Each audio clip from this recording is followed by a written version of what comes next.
నా రోజులు అంటావు, నా కలపాలు అంటావు, ఏంటి అంటే అప్పుడు చెప్పిండట 60 క్షణాలు కలిసి ఒక నిమిషం మన అందరం తెచ్చు, 60 నిమిషాలు కలిసి ఒక గంట, 24 గంటలు కలిసి ఒక రోజు, 108 గంటలు కలిసి వారం రోజు, 365 రోజులు కలిసి ఒక సంవత్సరం, 35,000 నుండి 50,000 సంవత్సరాలు కలిసి ఒక యుగం, 4 యుగాలు కలిసి ఒక మహాయుగం, 14 మహాయుగాలు కలిసి ఒక మన్వంతరం, 21 మన్వంతరాలు కలిసి ఒక కల్పం.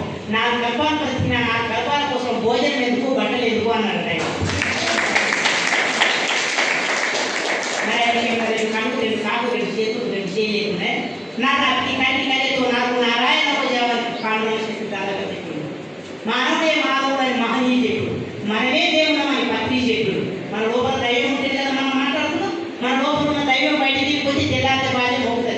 మన లోపల ఎక్కడ ఉన్నాడని రోజు చూసుకున్నామా? నేను అదేమో చూడాలి ఇదేమో చూడాలను, నన్ను నేను చూసుకోవాలని కళ్ళు చూసుకొని శ్వాస మీద ధ్యాస పెడితే నేను ఎవరిని ఎక్కడ నుండి వచ్చిన సృష్టికి నాకు సంబంధం ఏంటి? ఈ సృష్టిలో ఉండలేదు, నా లోపల ఏం లేదు. ఆ బరువు అప్పుడు వెళ్ళి అద్భుతంగా మనం ప్రశాంతంగా ఉంటాం కదా. దానికోసమే ధ్యానం చేయమని, మన కోసం మనం చేయాలి. మన కోసం మనం చేయండి. ఎవరి కోసం చేస్తున్నావు? అసలు నీ గురించి ఏంటి తెలియాలి? నువ్వు సృష్టి గురించి నువ్వేం ఉత్తరిస్తావా? సృష్టి పాలన